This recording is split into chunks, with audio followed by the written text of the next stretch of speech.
Assalamualaikum warahmatullahi wabarakatuh. Nama saya Nurul Hazira binti Azman. Saya bersekolah di SK Seri Mendapat. Saya berumur 11 tahun.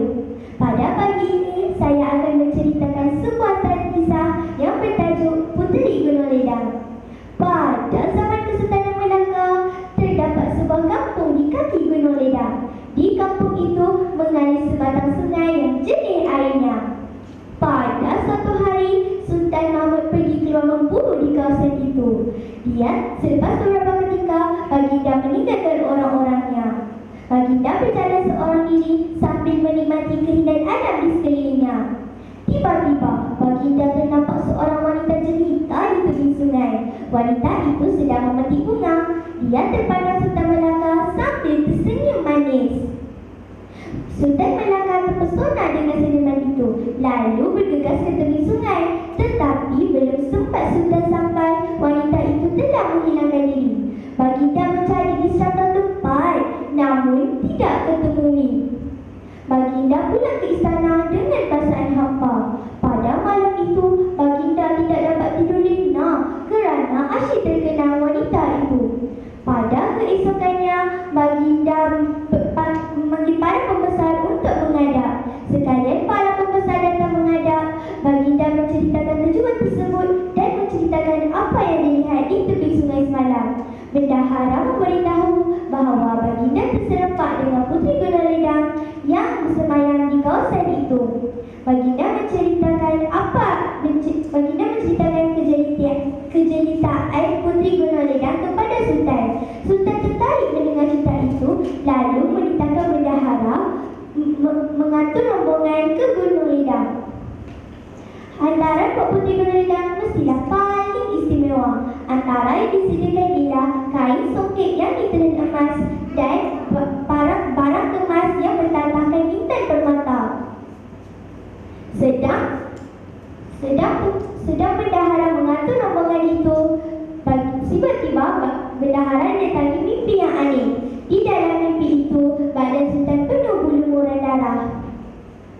Datuk bendahara menceritakan mimpi itu kepada pembesar lain.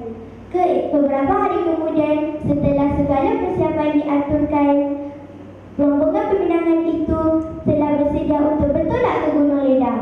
Berjalan mendaki gunung itu amat rumit. Mereka terpaksa menghadapi serangan binatang buas seperti harimau dan singa. Beberapa jam kemudian, mereka terserempak dengan wanita tua yang berbungkuk tiga. Wanita tua itu menasihati mereka agar pulang ke istana dengan segera dan membatalkan hasrat menyunting Puteri Gunung Ledang. Namun, para pembesar terpaksa menempuh bahaya demi melaksanakan titah Sultan. Wanita itu menjemput mereka ke pondoknya. Mereka dihidangkan makanan sambil mendengar nenek kebaya itu bercerita. Sedang mereka mendengar cerita itu, mereka mula mengantuk dan akhirnya terlena. Apabila mereka bangun, mereka sangat terkejut kerana pondok dan makanan yang dihidangkan itu telah lesap. Yang tinggal hanyalah sebatang pokok. Sebenarnya, wanita tua itu bukanlah nenek kebayan, tetapi Puteri Gunung Ledang yang menyamar sebagai nenek kebayan kerana sudah mengetahui ketibaan rombongan peminangan itu. Keesokannya, mereka semua keletihan dan dalam ketakutan.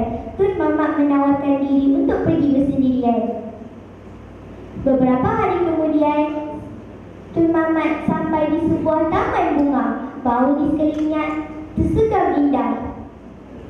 Selepas melintasi taman itu, Tun Mamat sampai di sebuah istana yang tersekam indah.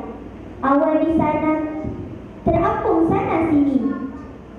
Beberapa gadis jelita menyambutnya di pintu masuk. Belum sempat Tun Mamat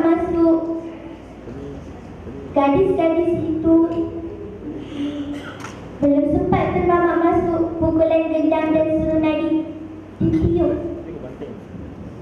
Belum sempat Tun Mamat masuk, dia terdengar pukulan gendang dan tiupan serunan. Beberapa gadis jelita mula menyanyi dan menari. Selepas itu, dia dihidangkan makanan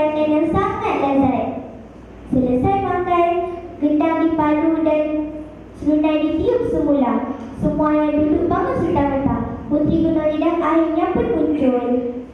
Tun Mamat sangat terkejut apabila melihat rupa paras yang begitu menawan. Wajahnya berseri-seri seperti mawar yang mekar di tangannya.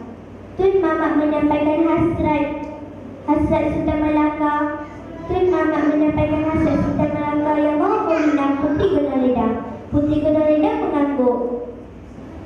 Dengan sudah persembahan yang disampaikan oleh peserta pertama itu tadi. Seterusnya, majlis mempersilakan beri dudukan